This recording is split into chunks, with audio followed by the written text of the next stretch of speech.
Hi everyone, welcome back to the channel. So let's start another section from our SD sheet, which is a greedy. I'll just quickly show you what are we going to discuss. So we are going to discuss the first problem from a greedy. This is the one greedy approach, and let's have a look. What does this question say? Let me just quickly check if you guys can see me.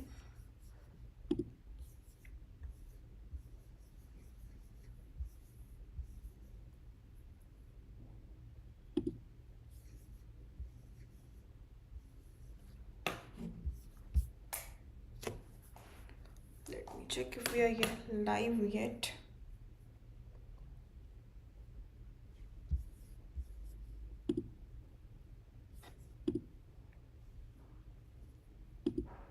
Yeah, we are. Okay.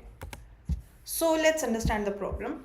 You are given n activities with their start and finish day given in an array. Okay, you will be given an array of start and end, which tells you that a person is performing a task on this day and ending it on the corresponding index in the end array on that day. Okay, you have to select the maximum number of activities that can be performed by a single person, assuming a person can only work on a single activity at a given day, which I'll explain to you.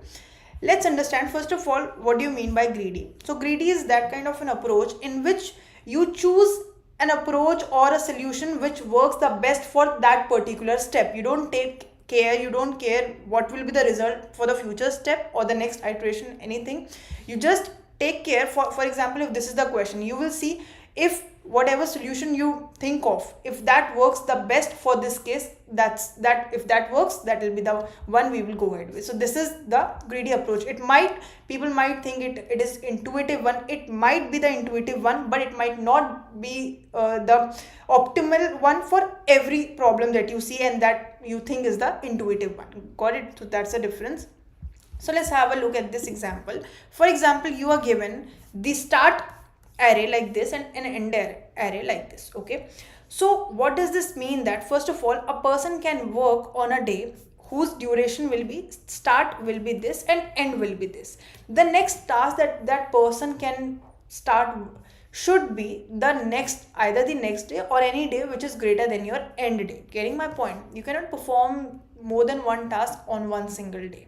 Okay, so if that is the case, what is the maximum number of tasks that you can perform? That means for how many days can you perform a task? Okay, that's the entire question about, and you have to find the maximum number of days. Whatever duration of days you choose, you have to get the maximum number of tasks that you can perform. Now if I take this example, let's say I choose to work on day 1 and the end of that will be on day 2. So the next task, if I choose to go ahead with this day, let's add it to another task. So another task is performed on day 3 which ends on day 4. If I choose to go on and perform my task on the next day, which is day 8, I will end it on day 9. Now if I go on in this array, if I go on to next index, I'll see this is the task which needs to be performed on day 5 and it will end on day 7, but I cannot choose it now. The reason being, the last task that I performed was ending on day 9. Now I can only choose to perform any task which is on day which is greater than day 9. That means it can be day 10, 11, 12, whatsoever, but not less than that. So definitely it doesn't allow me to go and work on this day. If I choose this pair of day, that is I start on day 0 and end it on day 6, that is also not possible, because you have to check that your start day is less than the end day which you lastly performed. Now if I check for this day, same issue, that the start day is less than the end day of the previous task you performed. Let me just check if we are if my network is okay, fine. So you saw that how many tasks you performed. So these were total 3, basically task 1 on this day, task 2, task 3. So total 3 tasks were performed. But is that the right answer? Means, are there other possibilities in which you can perform more days? So let's try other possibility now. If I choose to work here, I started with day 1. Let's do something else. Let's start directly on, just hit and try. I'm just showing you that how are we going to get the right answer. So if I choose to work on day 1 again, okay, I choose to work on day 1 and end it on day 2. Next one also I choose to do 3 to 4. Now instead of working for day 8 and ending on day 9, what is the issue? That the in between days are not being filled, and because of this I'm missing out on a lot of days whose starting is less than this last day, right? So I will not choose to perform on this day. Let's choose to perform on day 5. If I choose to work on day 5, I will end it on day 7. Okay, now if can I work on this day? I cannot. Can I work on this day? No, I cannot, because last day was 7. Here also I'm getting 3 only. So what is the best thing I can do? Is it the answer for this is again what I'm telling you, that the result is greater than this. There should be 4. So what is it that I'm missing here? How can it be performed in a better way? So if you see, what can we do here is, one second, let me tell you the solution first. So if I choose to work on day 1, I'll end it on day 3. I'll end it on day 2. Okay. Then the next day that I want to choose will be, let's say, my day 3, and it will end on day 4. Correct? Nice. Next one that I'm choosing will be I'll start my work on day 5 and end it on day 7, right? Now the next one will be, so we were going right here. The only thing is, if I can include this day also into my answer, I think that is the maximum amount of work I can do for this particular test case, right? So this is total 4 tasks that I can perform. But the thing is, the way this start and end index I was getting in this array, that did not allow me to, this does not allow me to go back and then choose a day and work. No, I cannot do. I have to go in the same pattern. If I start from 0 index, I will go till the end index, and in that same order, whichever days I get, I will choose either to work on that day or not, right? But what we clearly saw, that we were missing out on our best possible answer.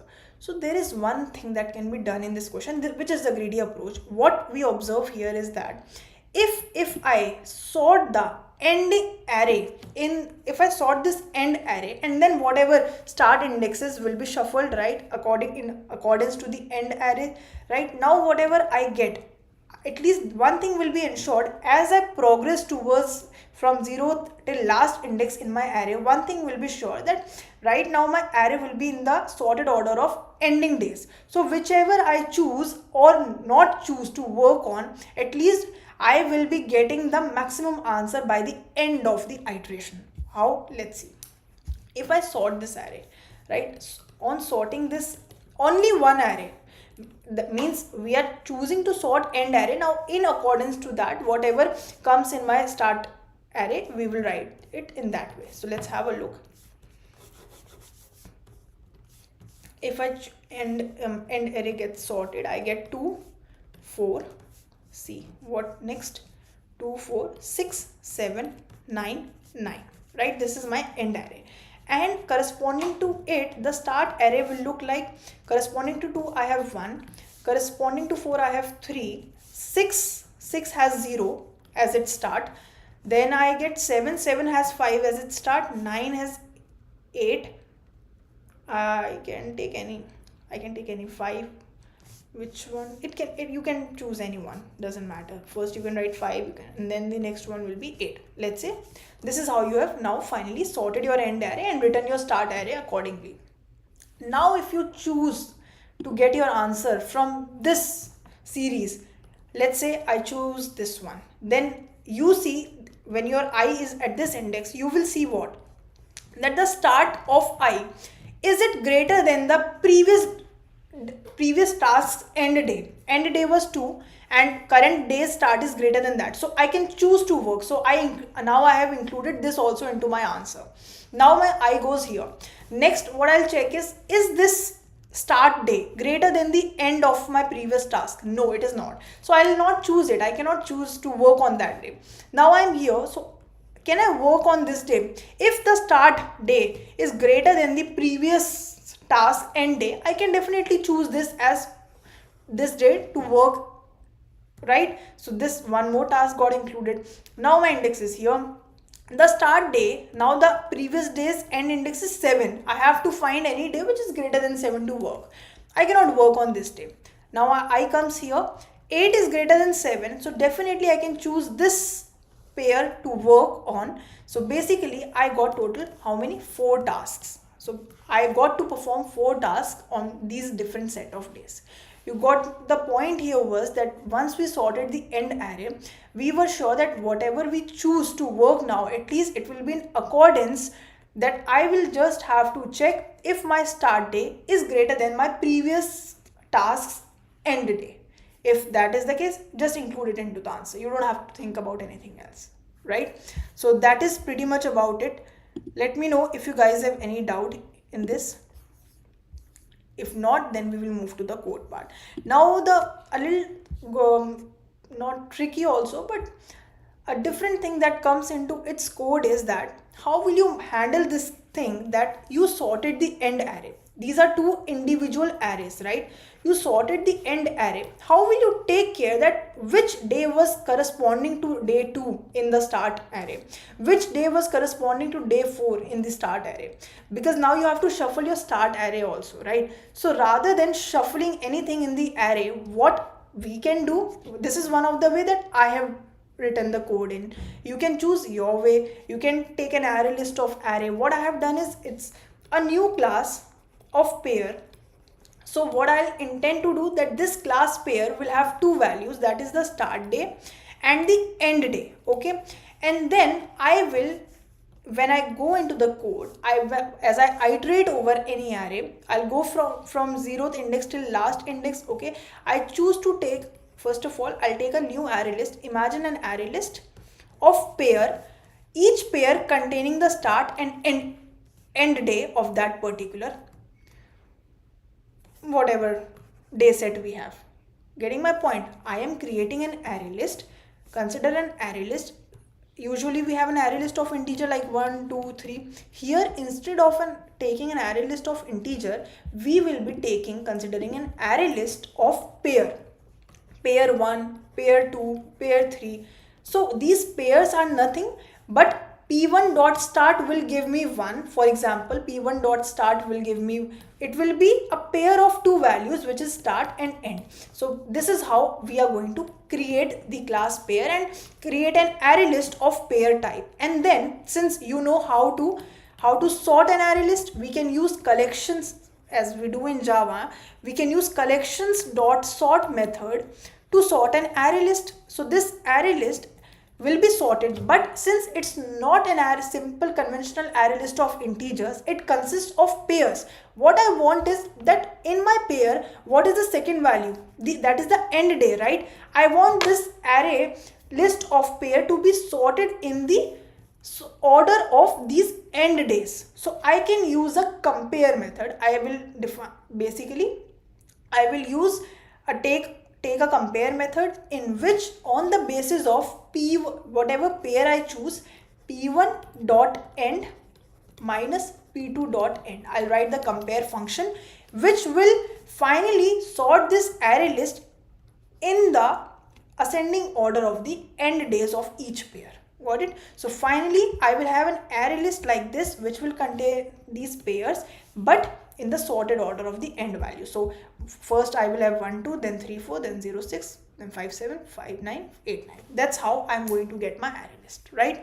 So if these things are clear to you, I'm sure a lot of people get this issue that what is this compare method, because of the lack of practice. Not many of you try to do problems in which we use this class pair and use this compare method. We can use lambda function also. There's this another way to sort, and if you want to go into depth of it, then you'll have to, I have taken this in one of my lectures, but I have to see which one. You'll have to understand how this compare method works, okay?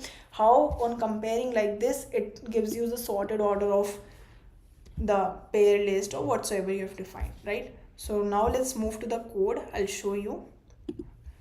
I am purposely going to write the code so that you guys can understand what we actually have done here. Fine. All these class and also that you don't struggle when you try to do it. Let me define a class pair. Wait.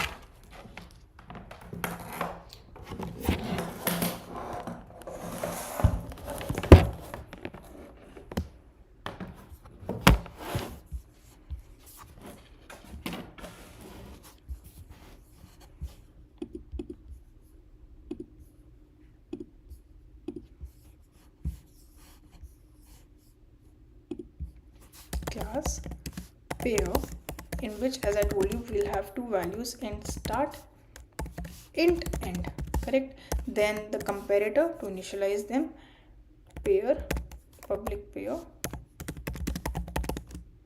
int start, int end, this dot start equal start, this dot end equal end. Fine, that's all.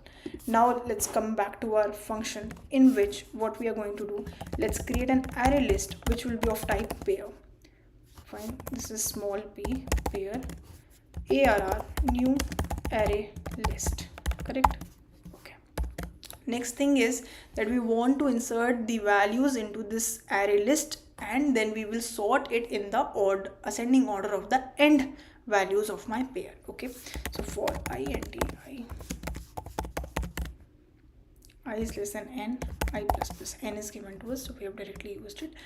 We have to add arr dot add new pair. We are taking a new pair, and each pair comprises of start I and end I. The corresponding start I, new pair which is start I and end I, right? This is what we have. Now we have created an array list which contains pair in the same order of start and end. Now we want to sort that on the basis of the end values, right? So since it's an array list, we are using collections dot sort. We will insert what we want to sort. We want to sort array arr, but we are applying the comparator method, new comparator. Okay, then you give comparator will be of type pair, on which you are applying this compare method. Okay, it is of type pair, like this, and then we have this. Now you define your function public. What this returns, this will compare the two end values. It returns 1 if the first is greater than the other one, 0 if both are equal, and -1 if the first one is less than the other one. And on that basis it gives you a sorted array list on the basis of the end values, right? Public int compare. Now we have to pass two things. First will be, let's say, pair p1, other will be pair p2, right? Fine. Now what you have to return, you just have to return p1 dot end minus p2 dot end, right? This is done. We are done with this. Now next thing would be simple thing. Now once we have the sorted order of end values, just iterate over the array list starting from 1. Why 1, I will tell you. So what are we doing? Anyway, the first pair that we get, let's say we do not have any answer, at least one answer we are anyway going to get. Even if you choose to work on day one task is minimum that you are anyway going to perform, unless your start and end arrays are of 0 length, right?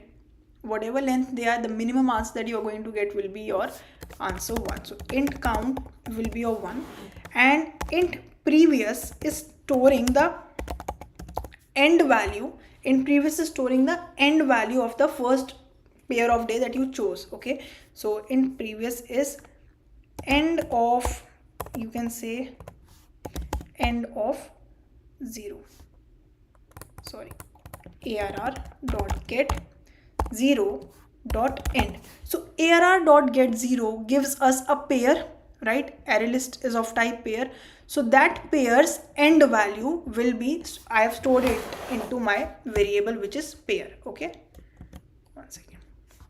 Fine. Now what I'm doing here, you'll understand it.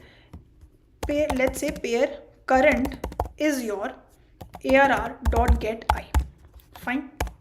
I am going to simply compare if cur dot start is greater than this previous value, right? That means previous value is the end of the last task that I chose, the end day of the last task I chose. If that is the case, you increment the count. That means you have performed one more task, and you update your previous. Now since you have included that pair of day, so your previous will now point to this current day's end, cur dot end. Got it? So previous will be now current dot end. After this, you just will come out of the, this is your if, this is your for, you return count. That will be all about it. Let's check.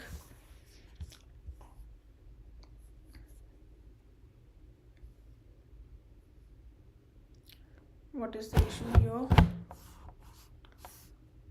Collections dot sort of type pair.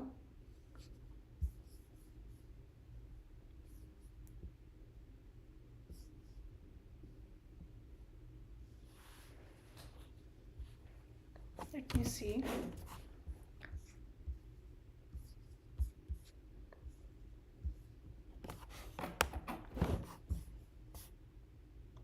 New comparator.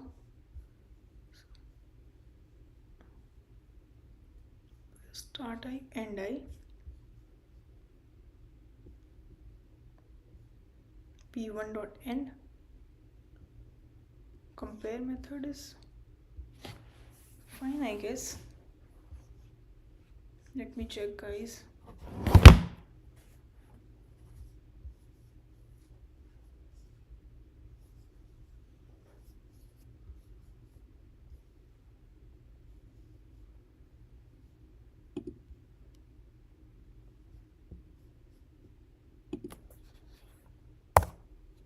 This was unnecessary, I guess. This was the bracket issue. Let me check now.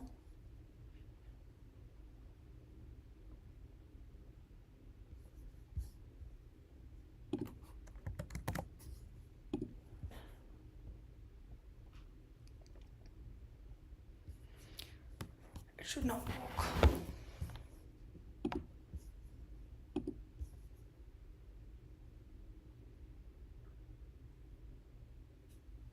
Okay, so that's all about this. Let me know if you guys have any doubt.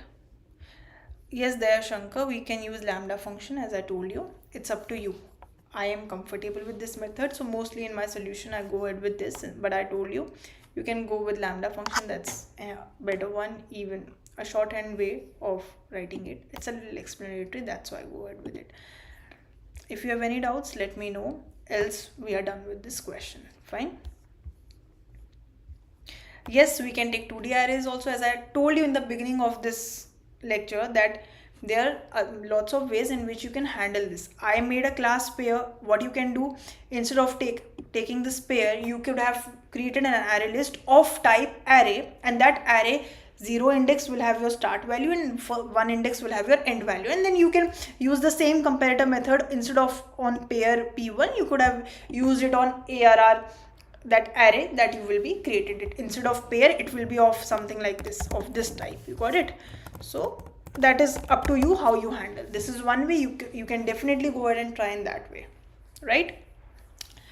So that's all for today then, everyone. See you all in the next lecture. Bye bye and take care.